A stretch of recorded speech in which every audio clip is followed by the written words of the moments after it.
protecting U.S. embassies in high-risk areas. In the most volatile corners of the world, where diplomacy walks a razor's edge and gunfire is never far away, American embassies serve as outposts of power, policy, and presence. But in war zones and failed states, the stars and stripes alone aren't enough to ensure safety. Enter Blackwater, a private force entrusted with defending these missions, where a single breach could ignite an international crisis. Blackwater's role in embassy protection began in Iraq, but it quickly expanded to other high-threat regions like Afghanistan, Sudan, and parts of Africa and the Middle East. Their operatives became the steel wall behind the diplomats, securing compounds, escorting convoys, and preparing for the worst-case scenarios that lurked just beyond the walls. These weren't standard security guards. Blackwater contractors were drawn from elite military backgrounds, Navy SEALs, Army Rangers, Special Forces operators. They were trained for combat, quick reaction, and layered defense strategies. Their job was to anticipate threats before they erupted, and to eliminate them when they did. At the U.S. Embassy in Baghdad, the most dangerous diplomatic post in the world during the mid-2000s, Blackwater played a critical role. Their teams manned watchtowers, patrolled perimeters, and coordinated with intelligence staff to monitor threats from both insurgents and infiltrators. They were the first to respond when mortar shells landed too close, and the last line of defense if the perimeter was breached. In Afghanistan, they secured not just the main embassy in Kabul, but also consulates and temporary diplomatic missions scattered across contested regions. They developed contingency plans for evacuation, maintained hardened vehicles for quick extraction, and ensured that every U.S. diplomat, from ambassador to attaché, could move and operate with a protective umbrella overhead. One of the most vital aspects of their mission was movement security.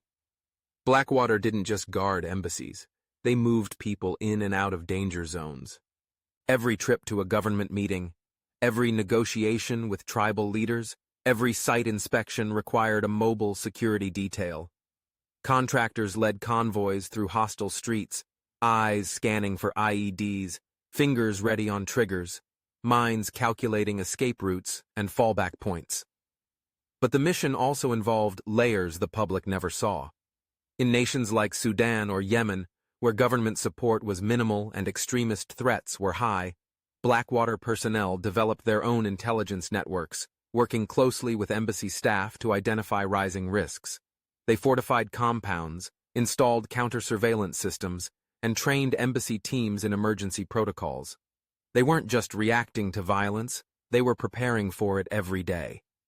Yet their presence came with controversy. Local populations often viewed the heavily armed, unmarked Blackwater vehicles with suspicion and fear. Their aggressive tactics, designed to neutralize threats, sometimes led to tense standoffs, vehicle collisions, or misunderstandings that inflamed anti-American sentiment. Still, for the diplomats inside those compounds, Blackwater wasn't the face of occupation. It was the only reason they could do their jobs and stay alive. Blackwater's protection of embassies blurred the line between diplomacy and militarization. It turned diplomatic zones into fortified camps, where every visitor was vetted and every window a potential sniper perch.